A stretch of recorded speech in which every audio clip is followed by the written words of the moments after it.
La inflación es la causa de la pobreza en Venezuela, porque la inflación destruye el poder adquisitivo. Hoy somos el país con el más bajo salario del continente porque hemos sido el país con más alta inflación. La inflación no la producen los empresarios, la produce el gobierno. La economía produce bienes y servicios. En Venezuela solamente exportamos petróleo y los dólares que recibimos, el gobierno los vende para que podamos importar los productos que necesitamos del exterior. Los bienes y servicios nacionales y los importados que hay en el mercado los transamos los venezolanos con el dinero circulante. Es decir, el dinero que cargamos en efectivo en el bolsillo y el que tenemos disponible en el banco. Yo recibo mi sueldo y con ese dinero voy a comprar al supermercado. Con ese dinero, el dueño del supermercado le paga a sus proveedores. El dueño del camión que lleva el plátano al supermercado le paga al chofer y al productor de plátano que está en el sur del lago. El productor de plátano le compra cauchos nuevos a su carro.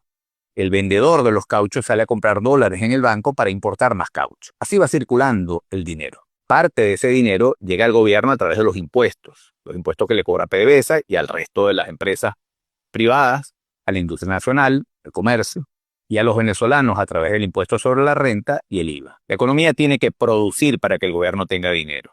Si el gobierno limita sus gastos a los ingresos orgánicos que tiene, no hay inflación. La inflación se produce cuando el gobierno quiere gastar más de lo que le ingresa y lo hace creando dinero inorgánico. ¿Qué es eso? El gobierno crea bolívares, tiene la maquinita en el Banco Central que imprime los billetes y lo puede crear también electrónicamente. El Banco Central puede crear artificialmente dinero y transferírselo a todos los venezolanos que tienen carnet de la patria. Esos son 11 millones de personas. Eso lo puede hacer sin que haya un aumento en la producción. Si hace eso, va a haber un montón de gente con dinero que va a salir a comprar, pero no hay más bienes en el mercado.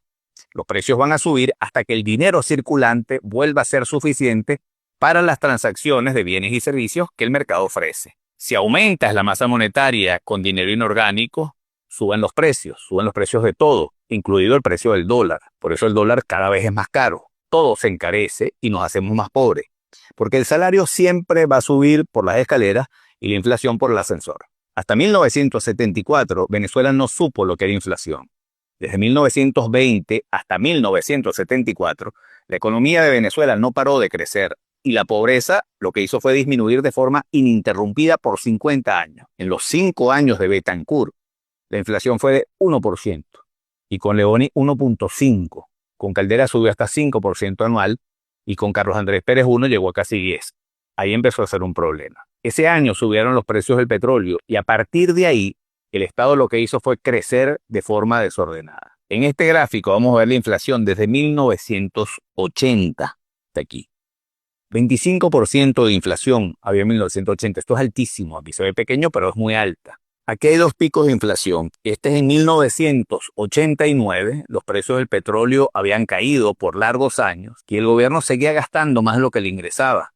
Luchinchi había contenido la inflación con fuertes controles de cambio y de precios que financiaba con las reservas internacionales que se las comió completicas. Con el país quebrado, Carlos Andrés Pérez lleva adelante un plan de liberalización de la economía. Elimina todos los controles porque ya no quedaban reservas para financiar y se dispara la inflación real. Pero ahí mismo aplica un plan de ajuste en el gasto y la inflación empieza a caer y la economía empieza a crecer. 1992 ocurre el intento de golpe de Estado de Chávez, inestabilidad política y empieza la inflación a subir de nuevo.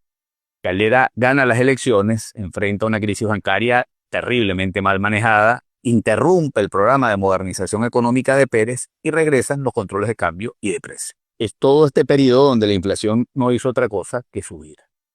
La economía hace crisis y Caldera llama a Teodoro Pecó para que negocie con el Fondo Monetario un nuevo programa de liberalización económica y ajuste del gasto. Se repite la historia. El primer año la inflación se dispara, pero luego empieza a caer y a caer y a caer y a caer. Aquí llega Hugo Chávez al poder. Los precios del petróleo estaban por el piso. El gobierno no tenía plata cuando Chávez llega al poder. Pero al año hubo una subida importante de los precios del petróleo. No había ninguna justificación para que se gastara más de lo que entraba. La inflación se mantuvo altísima durante todo este periodo, entre 25 y 50%. La inflación no debe pasar nunca del 5%. Pero fue en el 2012, aquí, cuando Hugo Chávez nos lanzó por el barranco con su última elección presidencial. En su deseo de ganar las elecciones, aumentó el gasto público de forma descomunal. Ese año llegó a $100.000 millones el gasto público. La Asamblea Nacional había estimado el presupuesto de ingresos del país iban a ser 69.000 millones de dólares, una cifra enorme. Para que se hagan una idea, el presupuesto de gastos de El Salvador es de 9.100 millones de dólares. El de Guatemala es 16.200 millones de dólares. El de Panamá es 15.600. El de Honduras es 12.200. El de Nicaragua es 4.000. Todos juntos nos suman 69.000. Y Chávez se gastó 100.000 millones de dólares. Una locura. Se desató la inflación y la pobreza. Este el gráfico que vimos llega a 300% de inflación. En el 2018 llegó 1.000.000% de inflación. No hay forma de hacerlo en el gráfico. Este gráfico mide el porcentaje de familias en situación de pobreza. Esto es el 2012. Aquí se disparó la inflación y aquí se disparó la pobreza, como nunca antes en la historia. Este es el primero de 2 videos en los que explico la pobreza en Venezuela. La pobreza evidentemente no nació con Chávez. Es demasiado importante entender qué fue lo que hicimos mal. Si no, nunca vamos a corregir. Si a ti también te parece importante, ayúdame a divulgar este contenido, compártelo, dale me gusta, hazme un comentario y no te olvides de ver el capítulo 2. Este es lo que tiene, es la introducción necesaria. El lomito está en el 2.